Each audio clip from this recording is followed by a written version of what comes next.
तो दोस्तों आज इस वीडियो में मैं आपको जिन दो सब्जियों के बारे में जानकारी देने वाला हूं, ये दोनों सब्जियां ऐसी हैं जिनको आप चाहे तो अप्रैल महीने में लगा दीजिए, चाहे आप मार्च महीने में लगा सकते हैं। लेकिन अगर मार्च में आपकी ज़मीनें खाली नहीं हो रही हैं तो आप अप्रैल माह में भी इन दोनों सब्जियों की बुआई कर सकते हैं। और इन दोनों सब्जियों में से एक सब्जी फसल ऐसी है जो थोड़ी सी लंबी अवधि की फसल है, ज़्यादा समय तक आपको उत्पादन देगी और बढ़िया मंडी भाव देके जाएगी। और दूसरी फसल थोड़ी छोटी अवधि की है, थोड़े ही दिनों में आपको उत्पादन देके और जल्दी ही आपका खेत खाली हो जाएगा। उसके बाद में आप दूसरी फसलों का वहाँ पे चुनाव कर सकते हैं और मंडी भाव काफ़ी ज़ोरदार मिल जाएंगे इस फसल के आपको। तो दोस्तों सबसे पहले बात कर लेते हैं पहली फसल के बारे में, और वो है बैंगन की खेती यानी कि ब्रिंजल फार्मिंग। आप इस पूरे मार्च माह में भी कर सकते हैं और उसके बाद में अप्रैल माह में भी लगा सकते हैं। काफ़ी ज़ोरदार प्रॉफिट ये फसल इस समय पे लगाने पे आपको देके जा सकती है। और मैं तो आपसे ये कहूँगा कि आप देसी बैंगन का चुनाव कीजिए। जो कांटे वाला बैंगन आता है ना, उसकी डिमांड मार्केट में काफ़ी ज़्यादा देखी जाती है और भाव भी इसी जो टाइप का बैंगन आता है उसी के ज़्यादा भाव देखे जाते हैं मंडियों में। डिमांड इसकी काफ़ी ज़्यादा देखी जाती है। बाकी अगर आपकी मंडियों में प्लेन बैंगन ज़्यादा चलता है तो आप उसको भी लगा सकते हैं, लेकिन ज़्यादातर मंडियों में मंडी भाव की बात करें तो देसी बैंगन के मंडी भाव आपको ज़्यादा मिलते हैं प्लेन बैंगन के मुकाबले। प्लेन बैंगन का आपको उत्पादन थोड़ा सा ज़्यादा मिलता है और देसी बैंगन का उत्पादन थोड़ा सा आपको कम मिलता है। बैलेंस कहीं ना कहीं वहीं पे आ जाता है, लेकिन भाव के लिहाज से देखें तो आप देसी बैंगन का चुनाव कीजिए और अगर उत्पादन आपको ज़्यादा चाहिए तो आप प्लेन बैंगन का चुनाव कर सकते हैं। दोस्तों अगर आप इसको मार्च के आखिरी सप्ताह में इसका प्लांटेशन करते हैं या फिर आप अगर 15 अप्रैल तक भी इसका प्लांटेशन कर देंगे ना, तो पहली ही हार्वेस्टिंग से आपको अच्छे खासे मंडी भाव देखने को मिलेंगे। क्योंकि गर्मियों में सभी सब्जियों की डिमांड बढ़ जाती है, क्योंकि मंडियों में आवक बाकी सब्जियों की काफ़ी कम हो जाती है। और जिन किसान भाइयों ने बैंगन अगेती बैंगन लगा रखी है उनका उत्पादन काफ़ी कम हो जाता है और मंडियों में उनकी आवक ना के बराबर रहती है।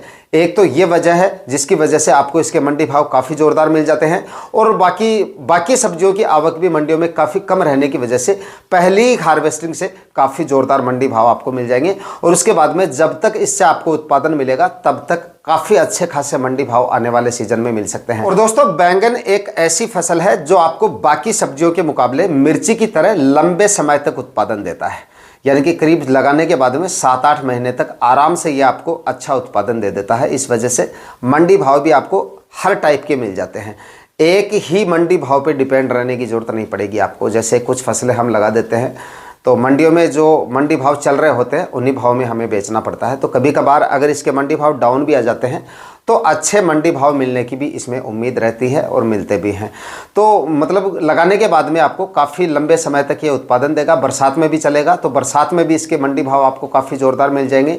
तो कहने का मतलब है लंबी अवधि की फसल होने की वजह से उत्पादन भी इसका काफ़ी ज़ोरदार मिल जाता है और भाव भी काफ़ी ज़ोरदार मिलने की वजह से काफ़ी अच्छा प्रॉफिट ये आपको आराम से देके जा सकता है। देखिए अगर आप अप्रैल माह में इसका प्लांटेशन करते हैं तो इसमें और कोई ज़्यादा समस्याएं तो आपको नहीं आती हैं, उत्पादन काफ़ी ज़ोरदार मिल जाता है। लेकिन इसमें प्लांटेशन के समय आपके सामने कुछ समस्याएं आ सकती हैं, क्योंकि उस समय पे टेम्परेचर काफ़ी ज़्यादा बढ़ जाते हैं। तो इस वजह से अगर आप गलत समय पे और गलत तरीके से प्लांटेशन करते हैं तो उसमें आपके जो प्लांट है वो काफ़ी ज़्यादा मर सकते हैं, काफ़ी ज़्यादा नुकसान, आपका जो नर्सरी का नुकसान है वो हो सकता है। तो आप थोड़ा सा ध्यान से इसका जो है प्लांटेशन करें। प्लांटेशन के समय आपको क्या करना है, जब आप ज़मीन वगैरह की तैयारियां कंप्लीट कर लें, बेड वेड बनाएं, तो उसके बाद में एक तो मिट्टी में हल्की नमी रहनी चाहिए।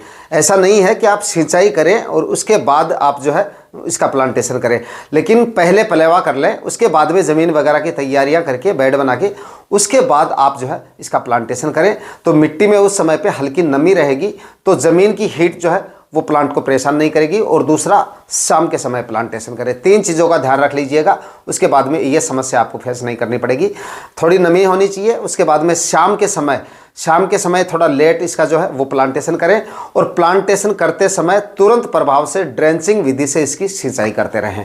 लाइट का इंतज़ार नहीं करना है, ट्यूबवेल का आपको इंतज़ार नहीं करना है, क्योंकि हम शाम के समय जो है प्लांटेशन करते हैं, उसके बाद में ड्रिप रात को चलाते हैं। तो तब तक क्योंकि पूरे दिन में ज़मीन तपी हुई रहती है, मिट्टी में गर्मी रहती है, तो टेम्परेचर की वजह से रात को 10-11 बजे तक अगर आप ट्यूबवेल चलाते हैं तो उस समय तक आपके जो प्लांट है वो काफ़ी ज़्यादा स्ट्रेस में चले जाते हैं। तो तुरंत आप ड्रेंचिंग विधि से सिंचाई कर देंगे तो काफ़ी कम प्लांट खराब होने के चांसेस रहेंगे, इसमें आपके प्लांट कम से कम खराब होंगे। मतलब तो जैसे जैसे आप प्लांटेशन कर रहे हैं पीछे पीछे आप जो है ड्रेंचिंग विधि से प्लांट की सिंचाई करते रहें और उसके बाद में रात को जो है ड्रिप इरिगेशन से इसकी सिंचाई करें। 3-4 दिन तक लगातार हल्की हल्की आप सिंचाई करते रहेंगे तो एक भी प्लांट आपका खराब नहीं होगा। ये थोड़ी सी आप सावधानियां रखें।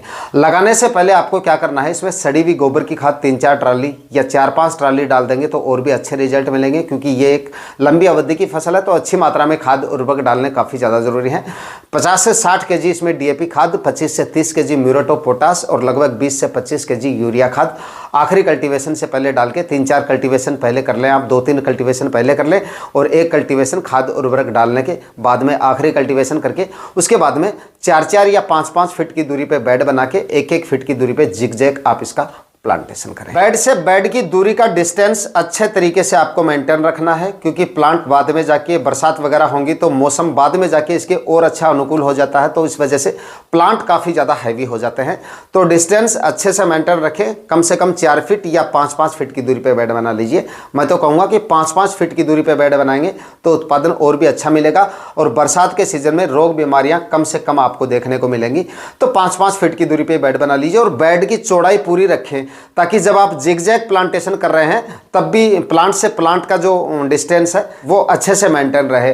तो ऊपर से चौड़ाई कम से कम 3 फीट होनी चाहिए। उसके बाद अगर आप जिगजैग प्लांटेशन करेंगे तो प्लांट से प्लांट का बीच का जो डिस्टेंस है वो भी काफ़ी अच्छे तरीके से मेंटेन रहेगा। उसके बाद में फल फूलों के समय में प्लांट अगर आपके काफ़ी ज़्यादा हैवी हो भी जाते हैं तो हवा वगैरह अच्छे से पास होती रहेगी तो रोग बीमारियां भी काफ़ी कम देखने को मिलेगी और फल फूलों की संख्या भी आपको काफ़ी अच्छी देखने को मिलेगी। तो बैंगन भी दोस्तों उत्पादन के मामले में काफ़ी अच्छी फसल है। कम से कम आप ये मानिए कि अच्छे तरीके से अगर आप बैंगन की खेती करते हैं और रोग बीमारियों का ध्यान रखते हैं तो आपको कम से कम 1 एकड़ में 200 से 300 क्विंटल तक उत्पादन तो आराम से मिल जाता है और 20 से 25 रुपए के मंडी भाव भी मिल जाते हैं। तो 3 से 4 लाख रुपए तक का प्रॉफिट बैंगन की फसल आराम से आपको देके जा सकती है। दोस्तों इसके बाद में बात करते हैं अगली फसल के बारे में, और ये फसल आने वाले सीजन में आपको बाकी सब्जियों के मुकाबले सबसे ज़्यादा मंडी भाव देके जा सकती है।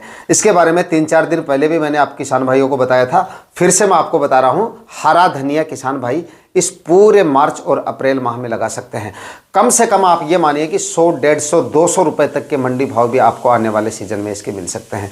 गर्मियों में आप देखते हैं कि अच्छे खासे मंडी भाव इसके रहते हैं। सब्जियों में सबसे ज़्यादा भाव इसी के देखे जाते हैं। बस थोड़ा सा लगाते समय आप इसकी थोड़ी सावधानियाँ रख लीजिए और टेम्परेचर से बचाने के लिए आप थोड़े से उचित उपाय कर लीजिए। उसके बाद देखिए हरा धनिया भी काफ़ी ज़ोरदार प्रॉफिट आने वाले सीजन में आपको देके जा सकता है। दोस्तों इस समय पे हरा धनिया लगाने के काफ़ी सारे बेनिफिट्स हैं। एक तो लगाने का खर्चा आपका बिल्कुल कम है, बाकी सब्जियों के मुकाबले आप ये मानिए कि ना के बराबर है इसका खर्चा, बिल्कुल कम खर्चे में आप इसको उगा सकते हैं।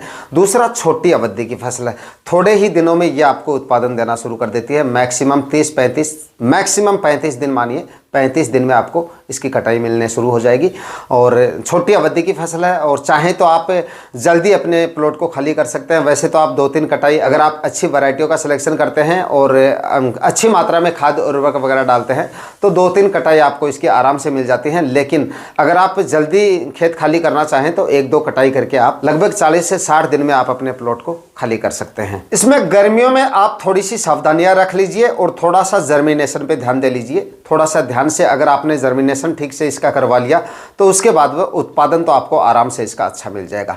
एक तो आपको ऐसे प्लॉट का चुनाव करना है। वैसे तो इसको छाया की ज़रूरत नहीं होती है, लेकिन जब बहुत ज़्यादा धूप वगैरह गिरती है, बहुत ज़्यादा लू वगैरह चलती है, तब अगर थोड़ी हल्की बहुत छाया रहेगी तो इससे आपका उत्पादन भी अच्छा रहेगा और फसल भी खराब होने के चांसेस जो है वो कम देखे जाते हैं। तो वैसे भी किसान भाई हरे धनिया की खेती कोई लंबे चौड़े एरिया में नहीं करते हैं, थोड़ी ही दूरी में करते हैं।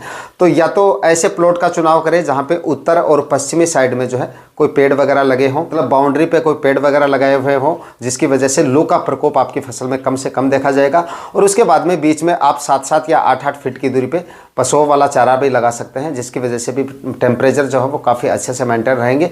लगाते समय आप क्या करना है, छिड़काव विधि से बीज डाल के आप चाहे किसी भी विधि से इसकी खेती करें, लेकिन अगर आप छिड़काव विधि से इसका बीज डाल के और फिर बीज को मिट्टी के अंदर मिला के उसके बाद में फव्वारा इरीगेशन से अगर आप सिंचाई करते हैं, इसकी पहली सिंचाई खास तौर से, उसके बाद में आप किसी भी तरीके से जो है सिंचाई वगैरह कर सकते हैं। लेकिन पहली सिंचाई जब तक जर्मिनेशन नहीं होता है तब तक अगर आप फव्वारा इरीगेशन की लाइन अंदर रखेंगे तो इससे काफ़ी अच्छा जर्मिनेशन रेट आपको मिल सकता है और जल्दी ही आपके बीजों का अंकुरण हो जाता है। तो बीज वगैरह डाल के मिट्टी के अंदर अच्छे से बीज को मिक्स करके उसके बाद में फव्वारा आप ऊपर चला दीजिए। और उसके बाद में अगर ज़मीन सूखती दिखे, टेम्परेचर काफ़ी ज़्यादा हो जाते हैं क्योंकि जर्मिनेशन में थोड़ा सा समय लगता है, तो हल्की हल्की आप जो है थोड़ी सी नमी ज़मीन के ऊपरी सतह पर मिट्टी पे बनाए रखेंगे तो जल्दी बीज बाहर आपका निकल जाएगा। उसके बाद में जर्मिनेशन होने के बाद में आप जो भी आपके सिंचाई के संसाधन है उस तरीके से आप सिंचाई कर सकते हैं। लेकिन मैं तो कहूँगा फव्वारा इरिगेशन से आप आराम से इसकी खेती की जा सकती है। और अगर मिनी स्प्रिंकलर सिस्टम है तो उससे आप और भी अच्छे रिजल्ट आपको इसके मिल जाएंगे। तो दोस्तों, इस वीडियो में मैंने आपको सब्जियों की 2 फसलों के बारे में बताया है और दोनों फसलों को 15 अप्रैल तक भी अगर आप बुआई कर देते हैं इनकी, तो काफ़ी ज़ोरदार मंडी भाव और काफ़ी ज़ोरदार उत्पादन आने वाले सीजन में इन दोनों सब्जियों से आपको मिल जाएगा। थोड़े ही दिनों में लाखों का प्रॉफिट ये दोनों सब्जियां आपको आने वाले सीजन में देके जा सकती हैं। इन दोनों सब्जियों के बारे में आपके क्या सुझाव हैं और कौन कौन किसान भाई इन दोनों सब्जियों को मार्च और अप्रैल माह में लगा रहे हैं, कमेंट सेक्शन में आप ज़रूर बता दीजिएगा। आज के वीडियो में इतना ही। वीडियो अगर आपके लिए इंफॉर्मेटिव रहा तो इस वीडियो को लाइक और शेयर जरूर कर दीजिएगा। मिलते हैं किसी और वीडियो में नए टॉपिक के साथ, तब तक के लिए जय हिंद, वंदे मातरम।